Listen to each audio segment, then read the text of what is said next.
Please. പ്രിയമുള്ള സുഹൃത്തുക്കളെ, ഓച്ചന്തുരുത്ത് ഓമന തിയേറ്റേഴ്സിന്റെ ഈ വർഷത്തെ ഏറ്റവും പുതിയ നാടകം പോ അണ്ണാച്ചി പിന്നവാ. നാടക രചന ഓന്തുണ്ണി ഓച്ചന്തുരുത്ത്. ഗതാഗതം ഓച്ചന്തുരുത്ത് ഓന്തുണ്ണി. ഈ നാടകത്തിന്റെ ഏറ്റവും വലിയ പ്രത്യേകത പഠിക്കാൻ പറഞ്ഞാരാ? ഈ നാടകത്തിന്റെ ഏറ്റവും വലിയ പ്രത്യേകത, ഈ നാടകത്തിൽ മെയിനായിട്ട് അഭിനയിക്കുന്ന 4 നടന്മാർ വന്നിട്ടില്ല. അതിനെന്തിനാണ് അടിച്ചത്?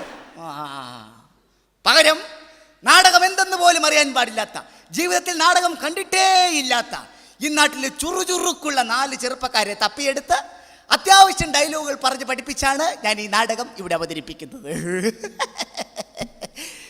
ഈ നാടകത്തിന്റെ സംവിധാനം ഓന്തുണ്ണി ഓച്ചന്തുരുത്ത്, അതായത് ഈ ഞാൻ. അടി. നാടകം ആരംഭിക്കുന്നു. മുതലാളി മുതലാളി രംഗത്ത് മുതലാളിന്ന്.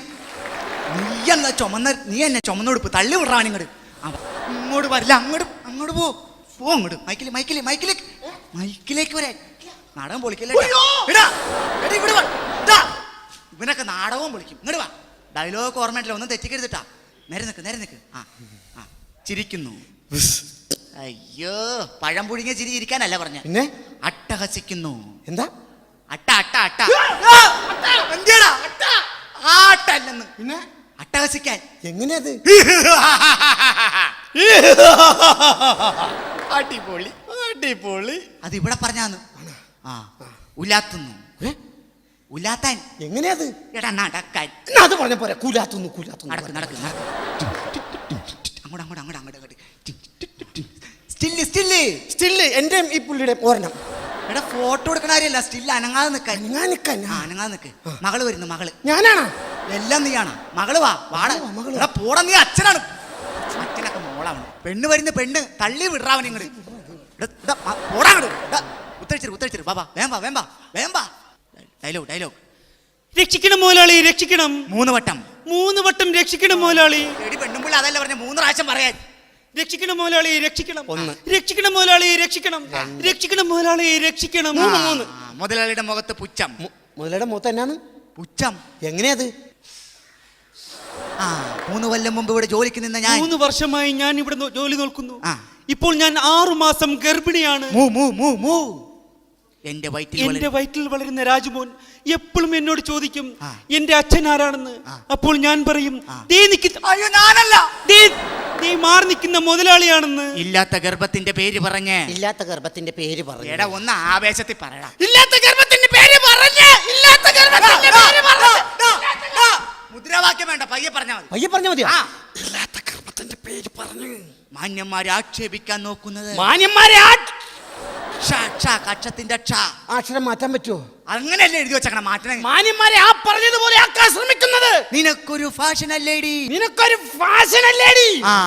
നിലാവുള്ള രാത്രിയിൽ മാവിൻ ചുവട്ടിൽ നിന്നെയും നോക്കി ഞാൻ കാത്തിരുന്നപ്പോൾ മുണ്ടും തലയിൽ മുല്ലപ്പൂവും വെച്ച് എന്നെ കാണാൻ ഓടി വന്ന എന്റെ അരികിലേക്ക് ഓടിയണഞ്ഞ മന്ദസ്മിതമേ, നിന്നെ വാരിപ്പുണരുവാനായി എന്റെ കൈകൾ കൊതിക്കുകയാണ്.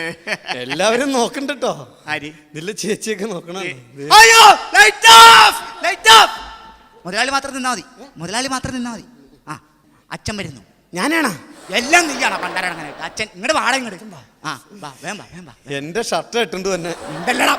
മുതലാളി വിളി കേൾക്കുന്നു. എടാ മീൻകാരെയൊക്കെയാണല്ലോ ഞാൻ നിർത്തിയേക്കണേ. Alfred Wilfred D'Souza. ആരാന്ന്? Alfred Wilfred D'Souza. ഇത് ഞാൻ പറയില്ലെന്ന് പറഞ്ഞല്ലേ? പറയടാ. ഗോപി. ഗോപി അല്ല, PK ഗോപി. വന്നതിന്റെ ഉദ്ദേശം 3 വർഷങ്ങൾക്ക് മുമ്പോട് ജോലിക്ക് നിന്നിരുന്ന എന്റെ മകളെ 6 മാസം ഗർഭിണിയാക്കിയ ദുഷ്ട, നിന്നോട് ഞാൻ പകരം ചോദിക്കും. എന്റെ മോളെ ഗർഭിണിയാക്കിയതും പോരാഞ്ഞിട്ട്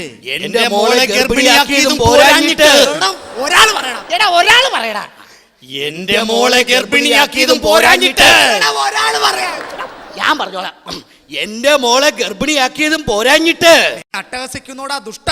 നിന്ന് അത്തള പൊത്തള പുട്ട അട്ടഹസിക്കുന്നോടാ ദുഷ്ട. നിന്ന് ആ പറഞ്ഞത് ഹസിക്കുന്നോടാ ദുഷ്ട. ചാടി വീഴുന്നു. ചാടി വീഴുന്നു. എടാ ചാടി വീഴടാ. ചാടുന്നു വീഴുന്നു. എടാ മുതലാളിയുടെ മേത്തേക്ക് ചാടി വീഴാൻ. മുതലാളിയുടെ മേത്തേക്ക് ചാടുന്നു വീഴുന്നു.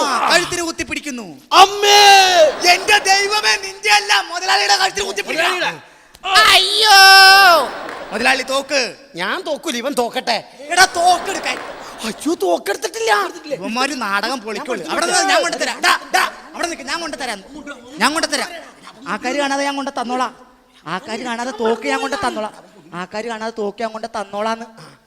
ആരും കണ്ടിട്ടില്ല. പിടിച്ചാ? കിട്ടിയാ? കിട്ടി. വെടി വെക്കുന്നു. എന്നല്ല, അവനാ. മരിച്ചു വീഴുന്നു. അയ്യോ എന്റെ ദൈവമേ, നീ വെടി വെച്ചിട്ട് നീ എങ്ങനെയാടാ ചാവണ? എഴുന്നേക്കടാ. നീ മരിച്ചു വീഴാ. ഞാൻ മരിച്ചു വീഴാ. അമ്മേ ചിരിക്കുന്നു. അയ്യോ, നീ ചത്തവനല്ലേ, നീ എങ്ങനെ ചിരിക്കണം? കടക്കട അവിടെ കിടക്കടാ. തോക്കായിട്ട് ഇങ്ങോട്ട്. മകൻ വരുന്നു. ഞാനാണ്. എല്ലാം നീയാണ്. മകൻ പാടാ. വാങ്ങട്. മകൻ. ഡയലോഗ്. മുതലാളി, 3 വർഷങ്ങൾക്ക് ഇവിടെ ജോലിക്ക് നിന്നിരുന്ന എന്റെ പൊന്നു പെങ്ങളെ ഗർഭിണിയാക്കിയതും പോരാഞ്ഞിട്ട് അത് ചോദിക്കാമെന്ന് എന്റെ പൊന്നച്ഛനെ വെടിവെച്ച് കൊന്ന ദുഷ്ട, നീ നശിച്ചു പോകും. നിന്റെ വെടിയുണ്ടേറ്റ് ഇവിടെ മരിച്ചു കിടക്കുന്ന എന്റെ പൊന്നച്ഛൻ ഇത് എവിടെ പോയത്? ഇവിടെ ഉണ്ടായിരുന്നില്ല പുള്ളി. എടാ ഇവിടെ ഉണ്ടാ, അവിടെ ഭയങ്കര ഉറുമ്പാടെ ഇറക്കുക, കാരണം ഞാൻ ഇങ്ങോട്ട് മാറിക്കിടക്കും. എവിടെയെങ്കിലും ഒന്ന് കിടക്ക്. ഡയലോഗ് പറ. ഞാൻ മാറ്റി പറഞ്ഞോളാം. ഉറുമ്പ് കടിയേറ്റ് സഹിക്കു വയ്യാതെ ഇവിടെ നിന്നും മാറി അവിടെ മരിച്ചു കിടക്കുന്ന എന്റെ പൊന്നച്ഛനെ കൊന്ന ദുഷ്ട, നീ നശിച്ചു പോകും. എന്നെ പെങ്ങളെ സൗവർണികേ. വാ, വേമ്പ. പെങ്ങളെ സൗവർണികേ. നിന്റെ അമ്മയുടെ തെറി മറിയരുത്. ഇല്ല, നിന്റെ അമ്മയുടെ അവസാനത്തെ ആഗ്രഹമായിരുന്നു മോളെ നീ ഒരു ഗർഭിണിയായി കാണുക എന്നുള്ളത്. എന്തെന്നാണ് ഈ പറയണ? അല്ലല്ല, കുടുംബിനിയായി കാണുക എന്നുള്ളത്. പറയൂ മകളെ, ഇതെങ്ങനെ സംഭവിച്ചു? ഡയലോഗ്. ഒരു തണുത്തു മരവിച്ച കറുത്ത രാത്രിയിൽ മുതലാളിയുടെ വീട്ടിൽ ഞാൻ TV കാണാൻ പോയി. ഏഷ്യാനെറ്റിലും കൈരളിയിലും സൂര്യയിലും കോമഡി ഷോ കണ്ടുകൊണ്ടിരുന്നപ്പോൾ പെട്ടെന്നാണ് മുതലാളി ഫാഷൻ ചാനലിട്ടത്. അരുതേ എന്ന് ഞാൻ ആവർത്തിച്ചു പറഞ്ഞു. മുതലാളി കേട്ടില്ല. എന്നെ നിർബന്ധിച്ച് ഫാഷൻ ചാനൽ കാണിച്ചു. പിന്നെ എനിക്കൊന്നും ഓർമ്മയില്ല ചേട്ടാ. ഇതിൽ നിന്നും എനിക്കൊരു കാര്യം മനസ്സിലായി. ഇവിടെ തെറ്റ് ചെയ്തത് ഈ മുതലാളിയല്ല. ഞാൻ പറഞ്ഞില്ലേ, എന്റെ പൊന്ന് പെങ്ങളുമല്ല. ഇവിടെ തെറ്റ് ചെയ്തത് ആ ചാനലുകാരാണ്. അതുകൊണ്ട് എനിക്ക് ഈ സമൂഹത്തോട് ഒന്നേ പറയാനുള്ളൂ, ഇനി മേലാൽ നിങ്ങളുടെ വീട്ടിലുള്ള പ്രായപൂർത്തിയായ പെൺകുട്ടികളെ അടുത്ത വീട്ടിൽ TV കാണാൻ പറഞ്ഞയച്ചാൽ നിങ്ങൾക്കും ഇത് സംഭവിക്കും. എനിക്കൊരു സംശയം. സത്യത്തിൽ ഇതാണ് അല്ലെങ്കിൽ ഇതാണ് ഗർഭപാത്രം? Time Pass Comedy Show.